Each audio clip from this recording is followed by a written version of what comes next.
सब सुख लहे तुम्हारी सरना, तुम रक्षक काहू को डरना, आपने तेज संभाल. ಸ್ನೇಹಿತರೆ, ಕಲ್ಯಾಣಿ ಹಿಡನ್ ವೈಬ್ಸ್ಗೆ ಸ್ವಾಗತ. ನಾನು ನಿಮ್ಮ ಮೋಹನ್ ದಾಸ್ ಮಾಡೋ ನಮಸ್ಕಾರಗಳು. ಇವತ್ತು ನಾವು ನಿಮ್ಮನ್ನು ಶ್ರೀ ಗುರು ರಾಘವೇಂದ್ರರು ತಪಸ್ಸನ್ನಾಚರಿಸಿ ಭಗವಂತನನ್ನು ಪ್ರತ್ಯಕ್ಷವಾಗಿ ಕಂಡಂತಹ, ಸಾಕ್ಷಾತ್ಕಾರಗೊಳಿಸಿ ಸಿದ್ಧಿಗೊಳಿಸಿದ ಕ್ಷೇತ್ರಕ್ಕೆ ಕರೆದೊಯ್ಯುತ್ತಿದ್ದೇವೆ. ಆ ಕ್ಷೇತ್ರವೇ ಗಾಣದಾಳ. ಇದು ಮಂತ್ರಾಲಯದಿಂದ ಸುಮಾರು 40 ಕಿಲೋಮೀಟರ್ಗಳಷ್ಟು ದೂರದಲ್ಲಿದೆ. ಇಲ್ಲಿಗೆ ನೀವು ಪ್ರಯಾಣಿಸಬೇಕಾದರೆ ಬಸ್ಸುಗಳ ಸೌಲಭ್ಯ ಬಹಳ ವಿರಳ.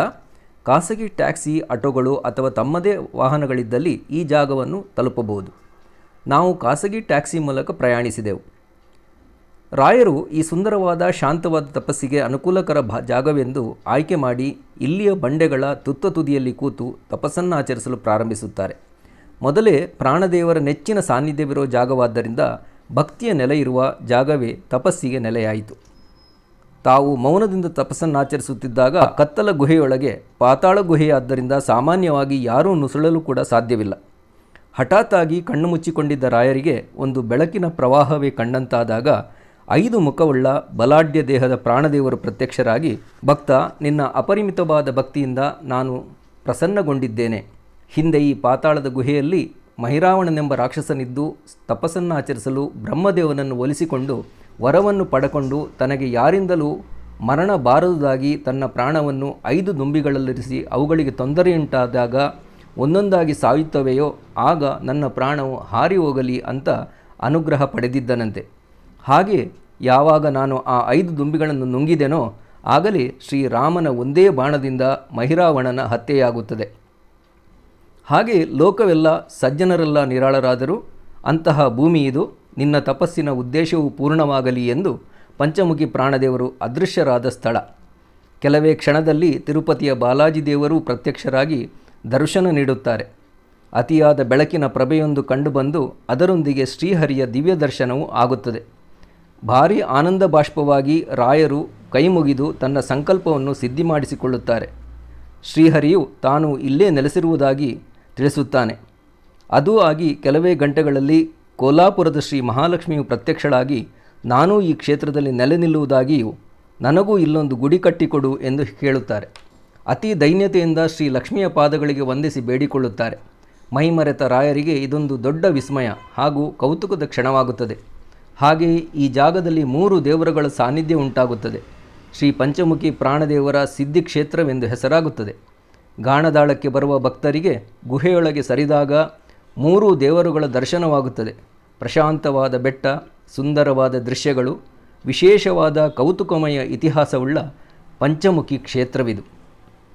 ಇನ್ನೊಂದು ಕಡೆ ನೋಡಿರಬಹುದು, ಒಂದು ಬಂಡೆಯ ಮೇಲೆ ಇನ್ನೊಂದು ಬಂಡೆ, ಇನ್ನೊಂದರ ಮೇಲೆ ಮತ್ತೊಂದರಂತೆ ಜೋಡಿಸಿ ಇಟ್ಟಂತೆ ಇದೆ. ಬಹಳ ವಿಸ್ಮಯ. ಅದು ಹೇಗೆ ಸಾವಿರಾರು ವರ್ಷಗಳಿಂದ ಹಾಗೆಯೇ ಉಳಿದುಕೊಂಡಿವೆಯೋ. ಇದು ಆಂಜನೇಯ ಲಗೋರಿ ಆಡಿದ ಜಾಗವೇನು? ನೀವು ವಿಡಿಯೋ ನೋಡಿ ಖುಷಿಯಾಗಿರ್ಬೋದಲ್ವಾ?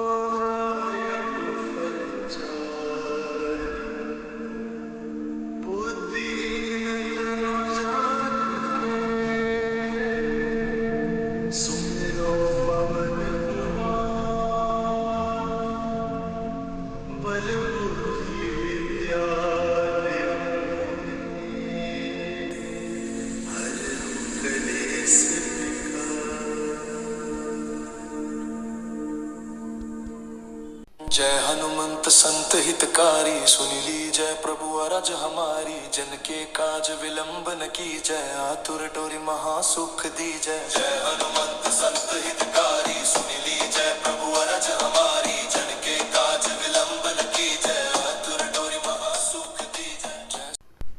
ಸ್ನೇಹಿತರೆ, ಪಂಚಮುಖಿ ಆಂಜನೇಯನ ದರ್ಶನವಾದಂತೆ ಕೆಳಗಿಳಿದು ಬರುತ್ತಿದ್ದಾಗಲೇ ತುಸು ದೂರದಲ್ಲೇ ಇನ್ನೊಂದು ಬೆಟ್ಟ ಕಾಣುತ್ತಿದೆಯಲ್ವಾ? ಅದುವೇ ಶ್ರೀ ಮಹಾಲಕ್ಷ್ಮಿ ನೆಲೆಗೊಂಡಂತಹ ಗುಹೆ. ಹೆಚ್ಚೇನು ಮೆಟ್ಟಲೇರಬೇಕಂತಿಲ್ಲ, ಆದರೆ ಅಲ್ಲಿಯವರೆಗೂ ಯಾವ ವಾಹನಕ್ಕೂ ಪ್ರವೇಶವಿಲ್ಲ. ಅಂದರೆ ಪ್ರಯಾಣಿಕರು ನಡೆದುಕೊಂಡೇ ಹೋಗಬೇಕಾಗುತ್ತದೆ. ಸ್ನೇಹಿತರೆ, ಇದೊಂದು ಬೆಟ್ಟ ಪ್ರದೇಶ. ಒಂದು ಚಿಕ್ಕ ಗುಹೆಯೊಳಗೆ ಶ್ರೀ ಮಹಾಲಕ್ಷ್ಮಿಯ ಸನ್ನಿಧಿ ಇದೆ. ಭಕ್ತರು ಕೊಂಚ ಬಗ್ಗಿಕೊಂಡು ಗುಹೆ ಪ್ರವೇಶ ಮಾಡಿದ್ದಲ್ಲಿ ಅಮ್ಮನ ದರ್ಶನವಾಗುತ್ತದೆ. ಹೀಗೆ ಗಾಣದಾಳದಲ್ಲಿರುವ ಪಂಚಮುಖಿ ಆಂಜನೇಯ ರಾಯರ ತಪಸ್ಸಿಗೆ ಫಲವಾದಂಥ ಕ್ಷೇತ್ರ. ಎಲ್ಲರೂ ದರ್ಶನ ಪಡೆಯಲೇಬೇಕಾದ ದೇವಸ್ಥಾನ, ಪುಣ್ಯ ಗಳಿಸಿಕೊಳ್ಳಬೇಕಾದ, ರಾಯರು ತಪಸ್ಸನ್ನಾಚರಿಸಿದ, ದೇವರು ಪ್ರತ್ಯಕ್ಷವಾದ ಜಾಗ. ಸ್ನೇಹಿತರೆ, ಇದುವರೆಗೂ ಗಾಣದಾಳದಲ್ಲಿರುವ ಪಂಚಮುಖಿ ಕ್ಷೇತ್ರವನ್ನು ವೀಕ್ಷಿಸಿದ್ರಲ್ಲ, ಈ ಕ್ಷೇತ್ರಕ್ಕೂ ತಾವು ಭೇಟಿ ಕೊಡಿ, ಪುಣ್ಯ ಗಳಿಸಿ. ಎಲ್ಲರೂ ನಮ್ಮ ವಿಡಿಯೋಗಳನ್ನು ವೀಕ್ಷಿಸ್ತಾ ಇರಿ. ಸಬ್ಸ್ಕ್ರೈಬ್ ಮಾಡಿದವರು ಸಬ್ಸ್ಕ್ರೈಬ್ ಮಾಡಿ, ಲೈಕ್ ಮಾಡಿ, ಶೇರ್ ಮಾಡಿ. ಮುಂದಿನ ವಿಡಿಯೋದಲ್ಲಿ ಸಿಗೋಣ. ಧನ್ಯವಾದಗಳು. ನಮಸ್ಕಾರ.